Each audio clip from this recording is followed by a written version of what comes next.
Liverpool's first match of this year's Champions League was against Ajax in the Netherlands. Ajax set out in a pressing scheme very similar to Liverpool themselves, which was focused on cutting off the fullbacks. Liverpool occasionally were able to break the press via their midfielder into their fullback and being able to hit a diagonal to the opposite side, where this is the weakness to that pressing scheme.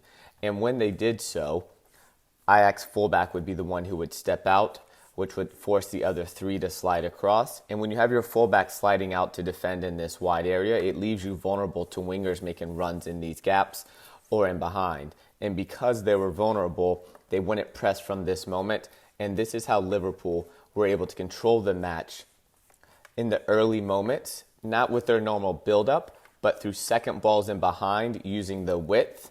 And then once they were into here, Ajax was forced to drop off. And Liverpool were threatening for the first 15-20 minutes of the match. As mentioned in the match against Everton, how they would drop two midfielders to break the press of Liverpool's front three, Ajax did the same thing.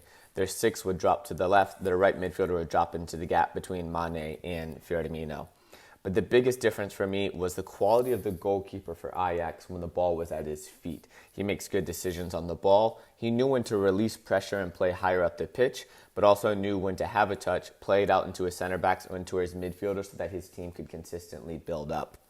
They would break the pressure either by center back playing directly into the midfielder and a third man out into the fullback, ball into the center back, into the midfielder, out into the fullback again, or due to the positioning of their false nine dropping off and one of the other midfielders being positioned higher, playing into the midfielder. And because neither Milner or Curtis Jones could turn, he could turn himself and they would be attacking from there.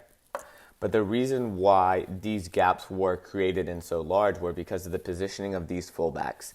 They weren't in front of them or directly on the shoulder, but slightly behind so that it forced both Salah and Mane to turn. And as soon as they turned, this ball could get played in.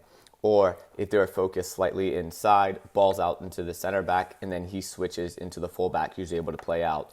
So being able to play on the shoulder of the winger, as well as dropping two midfielders and positioning two slightly higher so that these two players can't jump, are keys to how Liverpool's press continued to get broken. With Ajax overloading the back line and the space behind the midfield of Liverpool, it meant that they'd have to push more players on. And they left themselves consistently open to the counterattack. Even after the own goal by Tagliafico, it seemed like they weren't as well structured once they moved up into phase 2, 3, and 4 of the game.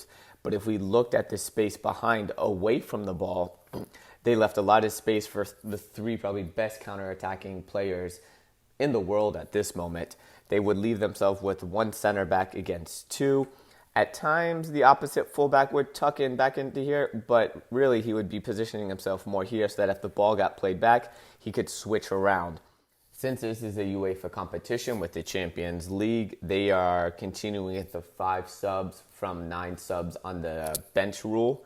Comment and let me know what you think about that. For me, Gomez and Fabinho, this was the best match that I've seen them play individually and as a partnership. Ajax consistently looked to attack this gap between the center back and the fullback on the opposite side, with having their 9 and the false 9 role dropping off, looking to receive third man balls from the midfielder into the higher midfielder playing that gap in behind, sliding over, picking it up into the fullback playing in behind, or turning himself.